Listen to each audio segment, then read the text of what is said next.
नमस्ते दोस्तों, मैं विपिन आप सबको बहुत बहुत स्वागत करता हूं आपके YouTube चैनल सक्सेस जोन में। दोस्तों, आज से क्लास 10th का एक सीरीज लेके आए हैं जिसमें आज हम साइंस का क्लास लेंगे और ये सीरीज कंटिन्यू रहेगा और इस सीरीज के तहत आपको मैथ और साइंस का क्लासेस दिया जाएगा। और अभी आप देख ही रहे होंगे क्लास 9th का सीरीज चल रहा है जिसमें मैथ और साइंस का क्लास कंटिन्यू है और वो कंटिन्यू रहेगा ही। ठीक है, तो बस आप सब दिल थाम के बैठिए और अच्छे से अपने क्लास को एंजॉय कीजिए। और एक बात, वीडियो को देखते देखते थोड़ा एक काम कीजिएगा, अपने दोस्तों तक जरूर शेयर कीजिएगा। और अगर आप नए हैं तो चैनल को सब्सक्राइब कर लीजिएगा और बेल का जो नोटिफिकेशन है उसको भी थोड़ा बंद कर लीजिएगा। ठीक है बच्चों, तो चलिए शुरू करते हैं इस वीडियो को। देखिए, जो सबसे पहला चैप्टर आपका साइंस का है वो है रासायनिक अभिक्रियाएं एवं समीकरण। एक बात ध्यान दीजिए, सबसे पहले आपको यह पता हो जाना चाहिए कि जो सामने पढ़ा रहा है वो कैसा पढ़ा रहा है, उसका पढ़ाने का स्टाइल कैसा है। जब तक ये बात आपको ना पता लगेगा तो शायद आपको थोड़ा कम रुचि रहेगा। देखिए बच्चों, हम सबसे पहले किसी भी चैप्टर को अगर हम पढ़ाते हैं तो उस चैप्टर के हेडिंग को अच्छे से समझा देते हैं, इतना ताकि बच्चों को यह समझ में आ जाए कि चैप्टर के अंदर में क्या मिलने वाला है। अब ऐसा नहीं कि हम आम इमली का बात किए और अंदर में जाके कटहल और आलू मिलेगा, ऐसा नहीं होने वाला है ना। पहले आपको हेडिंग पता होना चाहिए। अगर आप हेडिंग बढ़िया से समझ जाओगे तो आपको चैप्टर का कंटेंट समझने में बहुत ही ज्यादा इजी हो जाएगा। ठीक है, और फिर कभी भी रटने का नौबत नहीं आएगा। और मेरा काम ही है आपके चैप्टर को आसान बनाना ताकि आप कभी भी भविष्य में किसी भी चीजों को नहीं रटोगे। ठीक है बच्चों, तो चलिए शुरू करते हैं इस वीडियो को। देखिए, सबसे पहला आपका जो चैप्टर है इसका नाम है रासायनिक अभिक्रियाएं एवं समीकरण। बच्चों, यहां पे जो हेडिंग है ना, इस हेडिंग को समझना बहुत जरूरी है। रासायनिक अभिक्रियाएं एवं समीकरण, तो मोटे तौर पे आप ये समझ लीजिए, यहां पे हम लोग जो पढ़ने वाले हैं इसमें नए नए पदार्थों का निर्माण कैसे होता है, मतलब नए पदार्थ बनते कैसे हैं, है ना। उन पदार्थों को हम संक्षिप्त रूप में कैसे लिखेंगे, उसी को समीकरण बोलेंगे।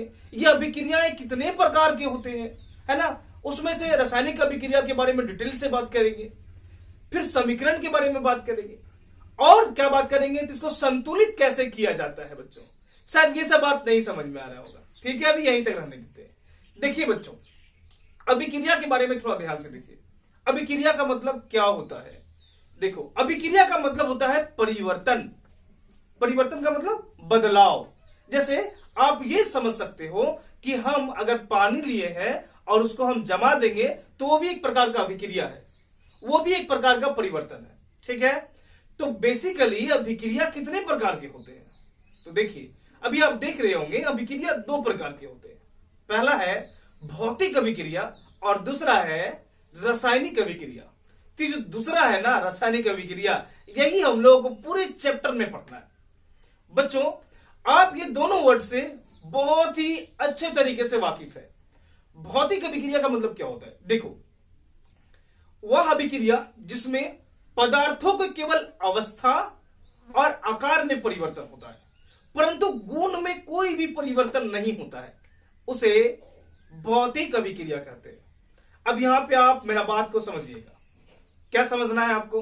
देखिए, अगर हमारे पास एक पेपर है, जैसा आप देख रहे होंगे, इस पेपर को अगर हम बहुत सारे टुकड़े में कन्वर्ट कर दिए, मतलब फाड़ दिए, तो बताओ बच्चों कि जो टुकड़ा हमारे पास बचेगा, छोटा छोटा टुकड़ा, क्या वो टुकड़ा का गुण लोहा का गुण हो जाएगा? क्या उस टुकड़े में पानी का गुण आ जाएगा?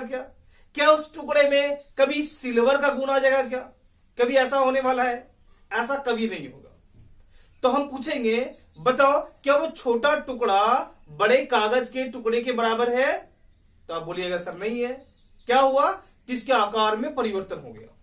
बच्चों, यहां समझे जरा, जो बड़ा सा कागज का टुकड़ा था उसको जब आप छोटे छोटे टुकड़े में कन्वर्ट कर दिए तो यहां भी एक प्रकार का अभिक्रिया हो रहा है, यहां भी एक प्रकार का परिवर्तन हो रहा है। लेकिन इस परिवर्तन से बच्चों उस कागज के गुण में कोई परिवर्तन नहीं हुआ, मतलब उसके गुण में कोई भी बदलाव नहीं हुआ। वो कागज था और कागज ही रह गया, उसके कागज के गुण में कोई परिवर्तन नजर नहीं आया। तब सर क्या परिवर्तन हुआ? तो बच्चों यहाँ पे केवल और केवल उसके आकार में परिवर्तन हो गया है। मतलब जब वो पहला सीड था बड़ा वाला तो वो बहुत ही बड़ा था, जब हम उसको काट दिए, छोटा कर दिए तो उसका आकार बदल गया। जैसे आप ऐसे भी इसको समझ सकते हैं, अगर हमारे पास एक बहुत ही बड़ा लकड़ी है, स्टिक है, उस स्टिक को बीच में से काट दो, छोटा छोटा गुल्ली बना दो। तो पहले एक बहुत ही बड़ा स्टिक था, उसका लंबाई बहुत ही बड़ा था, लेकिन वो लकड़ी था, ये ध्यान दीजिएगा। अगर हम छोटे छोटे टुकड़ों में कन्वर्ट कर दिए तो वो छोटा छोटा टुकड़ा बन गया और वो बहुत सारा टुकड़ा बन जाएगा। अब हमको एक बात बताने का प्रयास कीजिए, क्या सभी टुकड़ा लकड़ी ही रहेगा या फिर उसका गुण बदल जाएगा और वो कागज बन जाएगा, सोना बन जाएगा या चांदी बन जाएगा? क्या कभी ऐसा होने वाला है? यार ऐसा नहीं होगा। क्यों नहीं होगा पता है? जब आप लकड़ी को छोटे छोटे टुकड़ों में कन्वर्ट कर रहे थे तो आप केवल उसके आकार में परिवर्तन ला रहे हैं, उसका गुण में कोई परिवर्तन नहीं हो रहा है, और वो लकड़ी का ही गुण अगले ट्रांसफर हो गया। और इसी प्रकार इसको हम भौतिक अभिक्रिया कहेंगे। मतलब आप इतना समझ लीजिए, जहां पे परिवर्तन हुआ बच्चों, और परिवर्तन के बाद केवल आकार और अवस्था में परिवर्तन होगा। आकार और अवस्था, अवस्था का मतलब सर तो ठोस, द्रव और गैस, ये तीन। जैसे ठोस से गैस बन गया, गैस से फिर ठोस बन गया, ठोस से लिक्विड बन गया, लिक्विड से फिर गैस बन गया, गैस से फिर लिक्विड बन गया। तो ये जितने भी परिवर्तन है एक दूसरे में, ठोस से लिक्विड, है ना, लिक्विड से गैस, गैस से फिर सॉलिड, तो ये जितने भी परिवर्तन आपको यहां दिख रहा है, ये सभी परिवर्तन भौतिक परिवर्तन में आते हैं। भौतिक इसलिए क्योंकि यहां पे इनका केवल अवस्था बदल रहा है, आकार बदल रहा है, गुण में कोई परिवर्तन नहीं होता है। जैसे भी आपको हम एग्जांपल दिए, देखिए हमारे पास अभी पानी है, उस पानी को जाके हम फ्रिज में रख दिए, कुछ समय के बाद जब हम ओपन करेंगे फ्रिज तो हमको वो सॉलिड स्टेट में नजर आएगा। अब वो सॉलिड स्टेट पहले नहीं था, पहले लिक्विड स्टेट में था। अब फ्रीज में रखने के बाद जब उसको फ्रीज कर दिए तो वो सॉलिड स्टेट में कन्वर्ट हो गया। तो यहां पर भी कुछ अभिक्रिया हो रहा है, लेकिन इस अभिक्रिया में केवल और केवल अवस्था में परिवर्तन हो रहा है, आकार में परिवर्तन हो रहा है, उसके गुण में कोई भी परिवर्तन नहीं हो रहा है बच्चों। इसीलिए ये भौतिक अभिक्रिया में आएगा। तो आई होप भौतिक अभिक्रिया का जो कंफ्यूजन है आपके दिमाग से वो अच्छे से खत्म हो गया होगा। हमको केवल और केवल इस बात पे नोटिस करना है कि उसका गुण पहले जैसा है या खत्म हो गया। बताओ यार, जो बर्फ मेरे पास रहेगा वो बर्फ का गुण क्या दूध के गुण के जैसा हो जाएगा क्या? क्या उसमें ये किसी शरबत का गुण आ जाएगा क्या? या उसमें किसी और भी प्रकार का नए गुण आ जाएंगे क्या? ऐसा नहीं होने वाला है। वो बर्फ है तो भी उसमें पानी का ही गुण रहेगा, उसका पूरा का पूरा प्रॉपर्टीज पानी के जैसा ही रहेगा। तो बच्चों यहां पे हुआ क्या? यहां अवस्था का परिवर्तन हो गया, द्रव से ठोस में बदल गया। फिर अगर उस बर्फ को पिघलाएंगे तो पानी बन जाएगा, पानी को फिर से गर्म कर देंगे तो वो गैस बन जाएगा। तो ये जितने भी परिवर्तन आप देख रहे हैं दिमाग में सेट कर लीजिए, सॉलिड से लिक्विड, लिक्विड से गैस, या गैस से लिक्विड, फिर लिक्विड से सॉलिड, ये जितने भी परिवर्तन आप देखिए ये केवल अवस्था में परिवर्तन हो रहा है। और अवस्था में परिवर्तन केवल हो, आकार में परिवर्तन हो और उसमें कोई भी परिवर्तन उसके गुण में नजर नहीं आए तो वो भौतिक अभिक्रिया कहलाता है। ठीक है बच्चों, अब एक बार हम लोग मोटे तौर पर रासायनिक अभिक्रिया को भी समझ लेते हैं। देखिए रासायनिक अभिक्रिया का मतलब क्या होता है। भौतिक में आप देखें कि उसके अवस्था और उसके आकार में परिवर्तन होगा, और सबसे इंपॉर्टेंट बात आप ये देखें कि उसके गुण में कोई भी परिवर्तन नहीं होता है। तो देखो बच्चों, रासायनिक अभिक्रिया का मतलब होता है कि जब दो या दो से अधिक पदार्थ मिलकर एक नए पदार्थ नए गुण के साथ में निर्माण करता है तो उसे रासायनिक अभिक्रिया कहते हैं। रासायनिक अभिक्रिया का मतलब सिंपल सा मीनिंग है कि जब भी दो पदार्थ मिलेंगे और मिलने के बाद एक नया पदार्थ बनेगा और नए गुण के साथ बनेगा तो उसे हम रासायनिक अभिक्रिया कहेंगे। अब यहां थोड़ा समझो, अभी सबसे पहला एग्जांपल आपको हम दिए थे पेपर शीट का, जिसमें आपको हम बोले थे बाबू पेपर शीट को फाड़ो, और आप सब फाड़ दिए थे। तो जब पेपर शीट को आप फाड़े थे तो वो भौतिक अभिक्रिया में आया था, क्योंकि फाड़ने के बाद वो गुण केवल और केवल अवस्था में परिवर्तन कर रहा था, आकार में परिवर्तन कर रहा था, वो उसके कागज का गुण में परिवर्तन नहीं कर रहा था। अब उस एग्जाम्पल को थोड़ा उल्टा करते हैं। बच्चों, वो जो पेपर शीट आपके हाथ में था, अब उसको हम बोलेंगे कि जला दो। तो जब आप पेपर शीट को जला दोगे, पहले इसको आप समझने का प्रयास करना। तो जैसे ही आप पेपर शीट को जलाओगे, तो जलाने के बाद जब आग और पेपर के बीच में कॉम्बिनेशन होगा, आग और पेपर जैसे ही मिलेगा, तो मिलने के बाद उसमें अभिक्रिया चालू हो जाएगा, अभिक्रिया शुरू हो जाएगा, और अभिक्रिया के पश्चात एक नया पदार्थ बनेगा, राख। और वो भी नए गुण के साथ में बनेगा, जो उसके पीछे वाले गुण से कोई भी लेना देना नहीं था। नया गुण उसमें आ जाएगा, नए पदार्थ बन जाएंगे, और ये जब आपके सामने होगा तब आप समझ जाओगे कि इसमें रासायनिक अभिक्रिया हो रहा है। मतलब रासायनिक अभिक्रिया होने के लिए नए पदार्थ का बनना और उसमें नए गुण का होना बहुत जरूरी है। नया पदार्थ बनेगा और नया गुण के साथ में बनेगा, तब उसको हम रासायनिक अभिक्रिया कहेंगे। अब पूछेगा कोई, सर ये नए गुण कैसे आ गया यहां पे? तो बच्चों समझो, पहले कागज था, तो कागज का एक अपना गुण होता है। अब वो जैसे जल गया वो राख बन गया, और राख का अपना गुण होता है। क्या कागज का गुण राख के गुण से मैच करता है? क्या नहीं मैच करता है। कागज अलग चीज है, राख अलग चीज है। जैसे ही पहले देखो, जब कागज था तो उसमें राख का कोई भी गुण नहीं था, और जो राख है उसमें कागज का भी कोई गुण नहीं था। जैसे ही आप कागज को जलाते हो बच्चों, तो वो राख में बदल जाता है, उसमें एक नया गुण आ जाता है और नए पदार्थ बन जाते हैं। इसलिए ये एक रासायनिक अभिक्रिया कहलाएगा। तो मोटे तौर पे अगर आप रासायनिक अभिक्रिया को खुद से लिखने का प्रयास करो तो बहुत ही सिंपल है।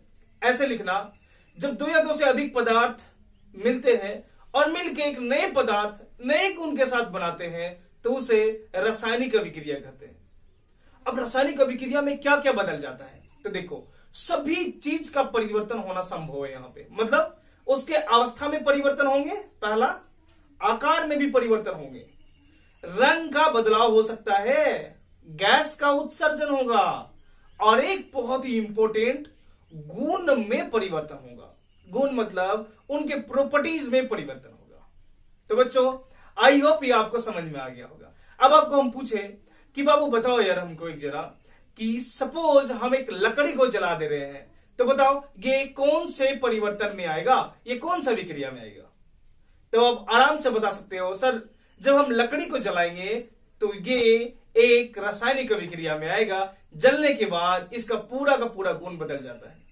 इसी तरह अगर आपसे पूछे कि बताओ बच्चों कि दूध को अगर हम जमा दे और दही बना दे तो ये कौन सा परिवर्तन आएगा?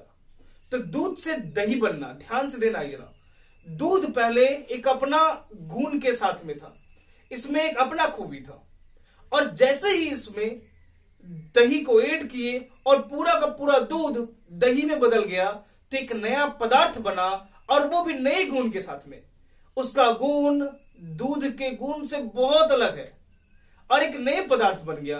तो इस अभिक्रिया को बच्चों हम रासायनिक अभिक्रिया बोलेंगे, क्योंकि जहां भी नए पदार्थ नए गुण के साथ में बनता हो, दिमाग में एकदम सेट कर लेना, हम क्या बोले, नए पदार्थ नए गुण के साथ में बनता हो, तब उसे जाके हम रासायनिक अभिक्रिया कहेंगे। अगर आपसे कोई बोले बच्चों कि बताओ यार कि हम पेंसिल को लेके छोटा छोटा टुकड़े में कन्वर्ट कर दिए, तो पेंसिल को जब आप छोटे छोटे टुकड़ों में कन्वर्ट कर दोगे तो ये कौन सा अभिक्रिया में आएगा? तो ये अभिक्रिया होगा भौतिक अभिक्रिया। अगर आपसे हम पूछे कि कोयला को जला दिया गया तो ये कौन सा अभिक्रिया में आएगा? तो बच्चों ये रासायनिक अभिक्रिया में आएगा। दिमाग में बस आपका इतना चलना चाहिए, भौतिक अभिक्रिया में अवस्था का परिवर्तन होता है और आकार का परिवर्तन होता है। इसमें उनके गुण का कोई भी परिवर्तन नहीं होता है, जैसे गुण था वैसा ही गुण का रहेगा। अगर वो पहले से एक गुण का था तो आने वाले में भी वो ए ही गुण का रहेगा, ठीक है। लेकिन रासायनिक अभिक्रिया में क्या होगा, अगर उसका गुण कुछ था तो परिवर्तन के बाद एक नया गुण उसमें आ जाएगा, नए प्रॉपर्टीज आ जाएगा। मतलब रासायनिक अभिक्रिया में नए गुण का सृजन होता है नए पदार्थ के साथ में, ठीक है बच्चों। आई होप ये दोनों आपको अच्छे से समझ में आया होगा। अब चलिए हम लोग अपने चैप्टर में विस्तार पूर्वक अध्ययन करते हैं। देखिए रासायनिक अभिक्रिया को आप अच्छे से समझ गए, लेकिन आप थोड़ा ध्यान दीजिए हम लोग यहां पे लिखते कैसे और रासायनिक अभिक्रिया में क्या क्या यूज करेंगे। बच्चों देखो, रासायनिक अभिक्रिया का मतलब होता है जब दो या दो से अधिक पदार्थ मिलके एक नए पदार्थ नए गुण के साथ बनाते हैं तो उसे रासायनिक अभिक्रिया कहते हैं। अब थोड़ा समझो, हम यहां पर लेते हैं ए वो पदार्थ है और एक बी पदार्थ है, ये दोनों को दिखाते हैं ए प्लस बी। अब बीच में थोड़ा सा एरो दिए और फिर लिखे सी। इसका मतलब ये कि ए और बी को हम मिलाएं तो सी बन गया, ए और बी को मिलाएं तो सी बन गया। ए और बी एक अलग पदार्थ था, ये दोनों मिला और आगे एक सी बन गया। ये अभिक्रिया रासायनिक अभिक्रिया में आएगा। बच्चों यहां पे एक बात आप नोटिस करना, ठीक है? क्या नोटिस करेगा? रासायनिक अभिक्रिया में जो जो भी पदार्थ भाग लेते हैं वो सभी अभिकारक कहलाते हैं। मतलब यहां पे जो ए और बी आपको नजर आ रहा है ना, ये अभिकारक कहलाएगा। अभिकारक का मतलब जो रासायनिक अभिक्रिया में भाग लेता है। जैसे में क्या आएगा? जैसे में आप दूध से दही बना रहे थे तो दूध रासायनिक अभिक्रिया में भाग ले रहा था तो दूध अभिकारक कहलाएगा। और जो बन गया बच्चों, जैसे आप यहां पे सी देख रहे हैं, सी बन रहा है, ए और बी को मिलाए तो सी बन गया। तो जो सी आप देख रहे हैं ना, ये एक उत्पाद है। उत्पाद का मतलब प्रोडक्ट। जो रासायनिक अभिक्रिया के बाद बन के रेडी हुआ वो उत्पाद कहलाता है। और बच्चों अभी एग्जांपल में आप समझे थे ना, दूध से आप दही बना दे रहे थे तो दूध को अभिकारक कहे और जो दही बन गया उसे उत्पाद कहते हैं। तो ये बीच में सब तीर का निशान क्या है बच्चों? ये तीर का निशान है। ये तीर का निशान अभिक्रिया को दर्शाता है, मतलब ये परिवर्तन को दर्शाता है। ये दर्शाता है कि ये प्लस बी अगर मिला तो बन मिलके सी में बदल गया। ये दर्शाने का काम तीर करता है। अब यहां पे आप विस्तार से लिखिए, क्वेश्चन लिखिए, अभिकारक किसे कहते हैं? तब इसका आंसर लिखिएगा, रासायनिक अभिक्रिया में भाग लेने वाले पदार्थों को अभिकारक कहा जाता है। ठीक है? अब बच्चों लिखिए, उत्पाद किसे कहते हैं? तो इसमें आराम से आप लिख सकते हैं खुद से भी, रासायनिक अभिक्रिया के फलस्वरूप निर्मित पदार्थों को उत्पाद कहा जाता है।